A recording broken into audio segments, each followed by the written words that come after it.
All right, everybody, it's your Uncle Ed, and today we have Debra Lenzi in the house. Appraiser extraordinaire, has been doing it forever. How many years is forever, Debra? 35. I started in, about 35. Yeah, she started when she was 5 years old. Huh? Yeah. How about that? Well, thank you so much for being on. Appraisals are something that very few people really understand. They don't understand really what it is. What does it encompass? What's the process? They just know, I guess it's some kind of report on the house and I pay a bunch of money for it. So let's talk about first off, you've been doing this for 35 years and I'm sure you've seen a lot of changes. I mean, in 35 years, I've been in the mortgage business 26 and I've seen a lot of changes. I can't even imagine another, 9 years add to that. Uh, Tell me this, why do we need an appraiser? For those people who are just looking, maybe I've never bought a home or bought a home, but they don't even remember. What's the Well, purpose of an appraisal? um, Appraisal. it is in general for financing purposes, it's to guarantee that the person funding the loan has security to back that. So in the industry, you typically get an appraisal that is either through Fannie Mae or Freddie Mac. They underwrite the loan. They have a lot of criteria that we have to satisfy their needs and requirements and things like that. And then it goes through a number of process. So I work directly with the appraisal management company, who is the liaison between a lender and an appraiser. So then it goes from the appraisal management company back to the lender. Assumedly, the lender now funds a say home purchase. Ed just sold if he's financed a house for somebody, and the people take on the mortgage, and there the banks typically sell their loans to Fannie Mae and Freddie Mac, and they don't carry that paper forever. So you have to, or they're backed by Fannie Mae and Freddie Mac. So everyone has to conform to the federal guidelines. When I started appraising, licensing had not begun. Mm. This was in the late 80s. There was a savings and loan crisis, of course, back then that uh, got the feds involved in establishing appraisal licensing. Each state, it was created that each state would start licensing their appraisers. Prior to that, there was no licensing.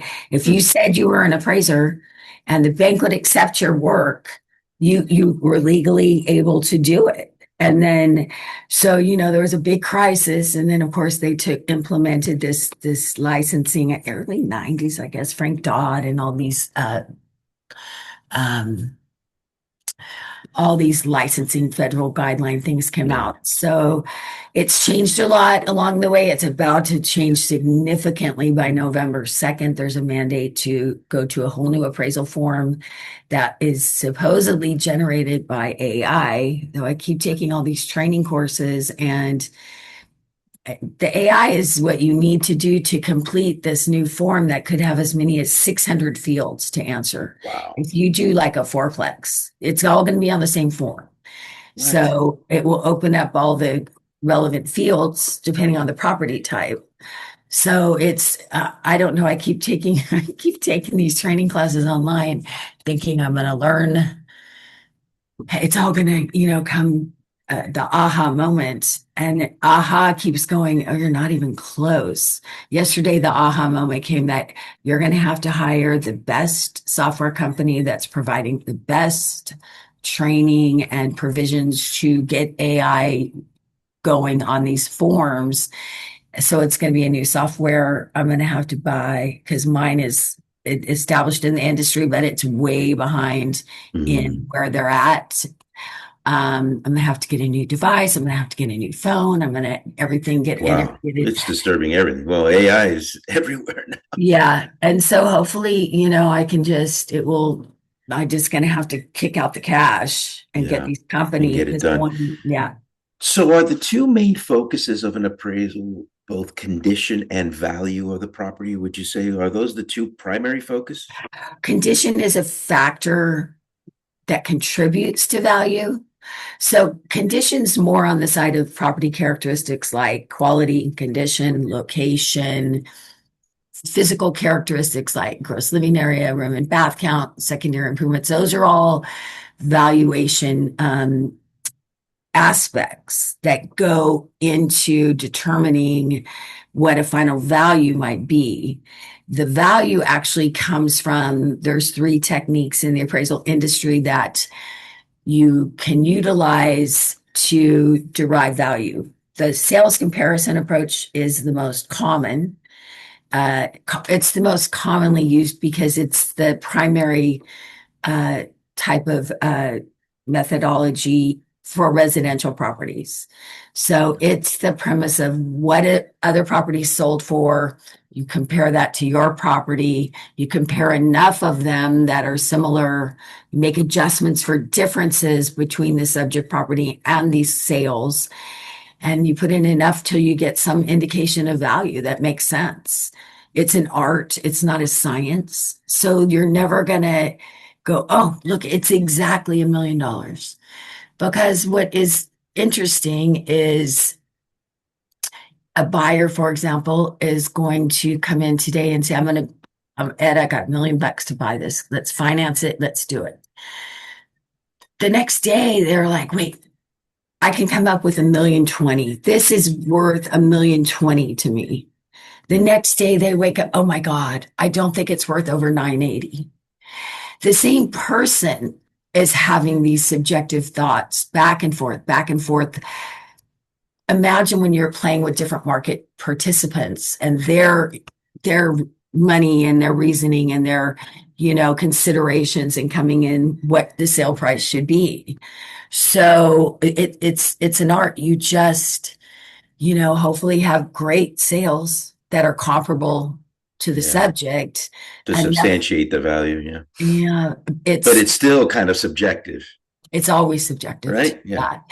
You, especially where we are, Yeah, our that's markets, true. you can have across the street, you go to the tender knob is the perfect example in the city. You got Tenderloin, Nob Hill. You cross the street, but all through the peninsula, so many areas of the Bay Area that are 100-year-old markets or 50-year-old markets, or, they started as basically an average quality subdivision 50, 60, 70 years ago, say in Pacifica.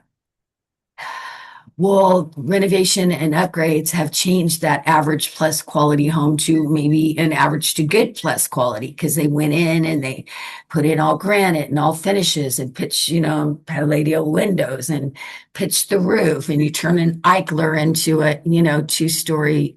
It's so historic property characteristics have been changing because times have changed. Properties need updating, renovation, quality factors have increased in general. So what used to be the lower end of a market area, like this neighborhood is good. Well, that's not necessarily going to be the case anymore because maybe that wasn't as good a neighborhood because those homes were built in a little bit lower quality than the subdivision across the way. Well, now as times change and the qualities increase with regard to renovation, they could compete quite well. Yeah, I mean, look, East Palo Alto reminds me of that. Look at what happened there. Like, wow, that place Excellent went example. from being Yep. like worse than the Tenderloin to now it's Absolutely. like booming, right? That was all gang ridden. Absolutely. And they put the tech companies in there. And, it's been about 5 or 7 years. I don't know, when I hadn't worked there for a while. And then I go back and I'm like, what?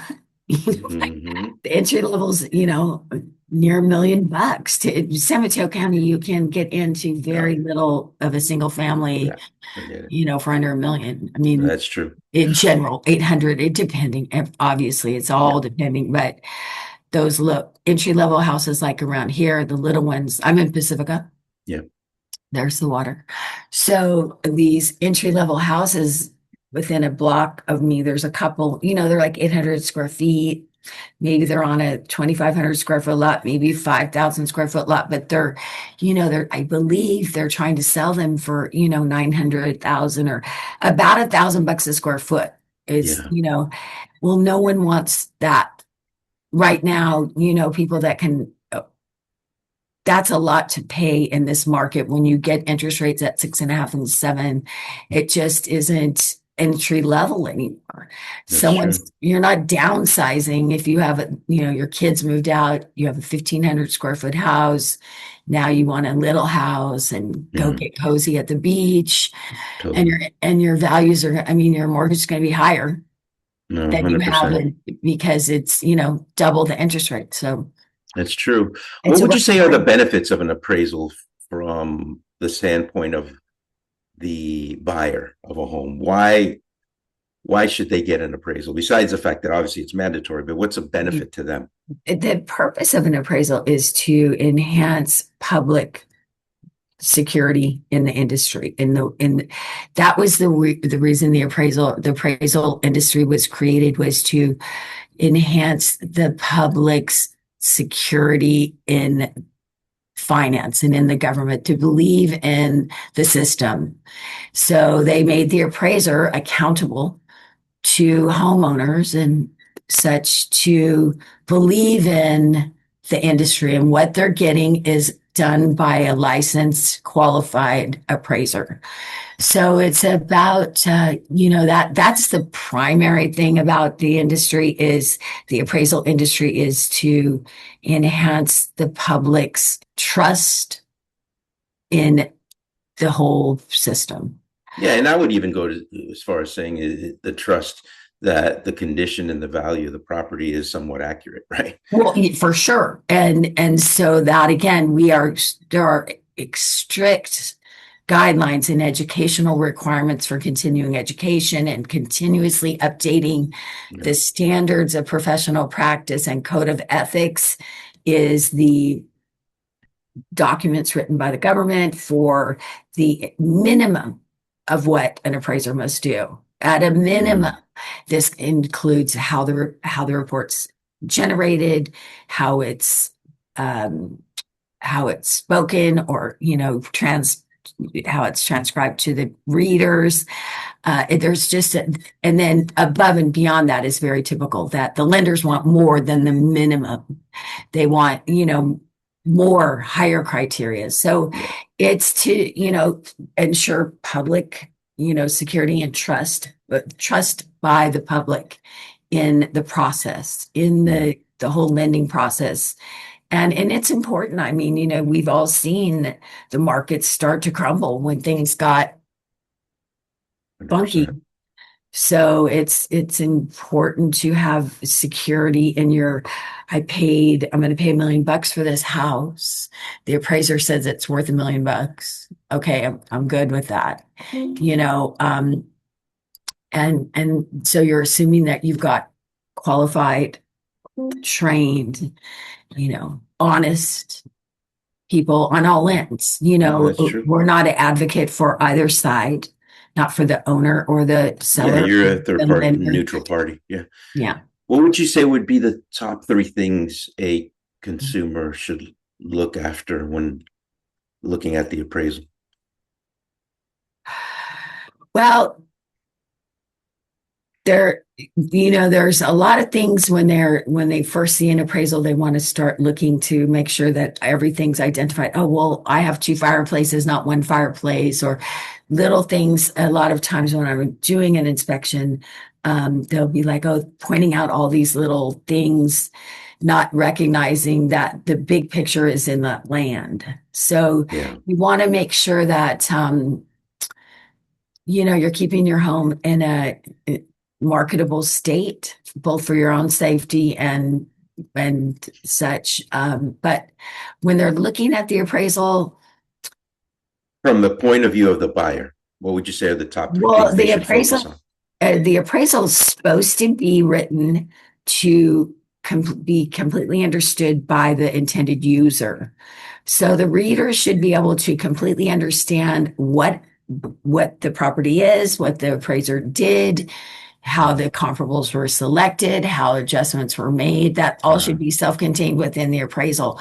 So I would think the first thing that a property owner should do when they read the appraisal is to read the whole thing.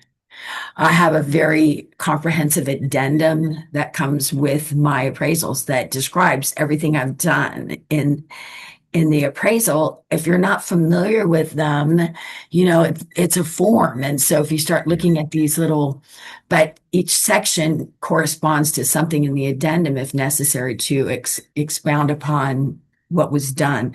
That's all going to change with this new form, evidently, because in November, it's all going to be in the same form. I don't know how it's going to read. I'm a good writer, so not getting to use my skills in the addendum section will be a transition.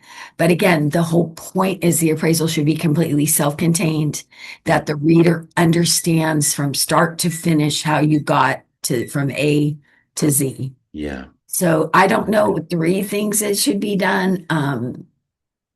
Well, number 1, read it. Number 2, pay attention to the details. And 3, the methodology, maybe. Yeah. Right? It's everything you actually did.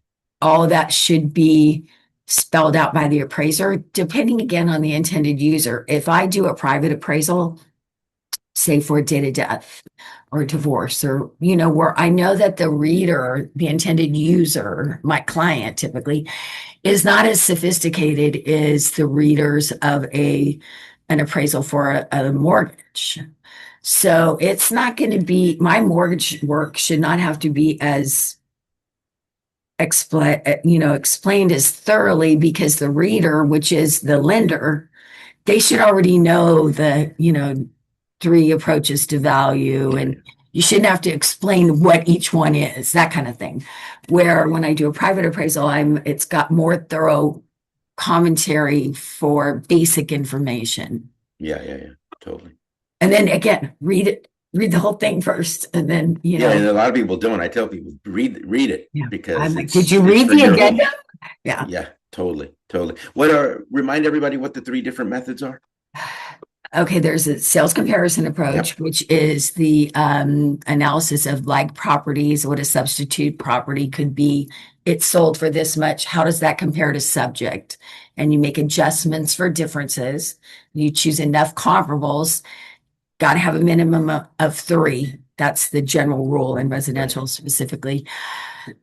That gives you indication of value. The second in residential too, though it's not very useful in our areas, is the cost approach. And the cost approach is the basis of value is what the depreciated cost of the improvements are. So you factor that all of the improvements at a replacement cost, current replacement cost, and then you subtract depreciation based on the estimated depreciation of the property.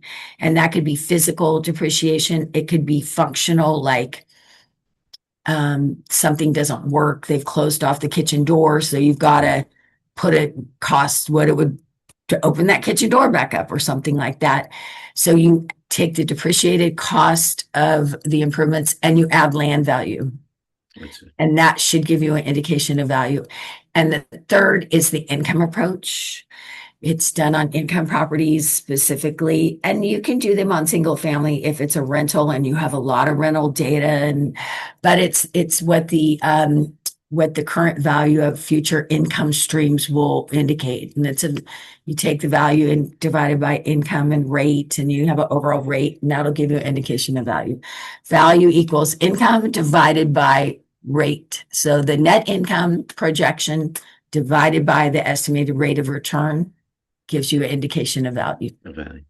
That's the tough one. That's why when people go, well, what do you think well, they're all tough, but what do you think my duplex is worth? You got to do the math.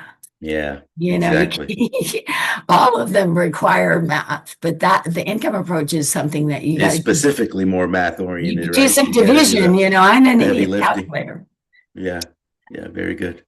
And all of those factors are derived from the market. Technically, the overall rate, you get that from the market based on market participants and what kind of rate of return they expect. And you look at enough data to go, oh, someone on the subject property, then they're going to want a 5% rate of return or something, Income, expenses, all of those are derived for both actual for the subject, and then they compare out to comparables, expense ratios, things like that. Exactly. Well, hey, this has been great. We're going to have to do it again because there's Yep, obviously a million more things we could talk about. for But for the sure. sake of time, thank you so, so much for all the Thank information. you, And you can Ed. tell we've been Always, doing this forever because it's like comes right off your tongue like nothing. always a You pleasure. probably do this in your sleep. You're having these appraisal appointments as you're sleeping. There are many times where if, I have a conundrum on a property and I know if I go to bed with it unsolved, there have been many nights where it's not Yeah, restful thinking about, oh my God, when am I going to do this? And then I yeah, just got to tell myself, you've done this long. It's just another conundrum yeah. and I'll work it out. So yeah, it's good. It's Very fun. good. Well, Yeah. everybody, look, you heard it here from the actual pro. If you would like to do a private appraisal or you just have any other questions, want to hire her, there's her phone number. It's 415-823-3361. Give her a call. She's super sweet. She's not salesy or anything. She is full of wonderful information. This is just literally like a pimple compared to all the things that she knows. Give her a call today. Reach out to her because she's really wonderful and she will be able to help. Thank you again so much. And let's do it again. Thank you. Thank Have you. a great weekend, everyone. Have a Thanks, great weekend, Ed. everyone. Be well.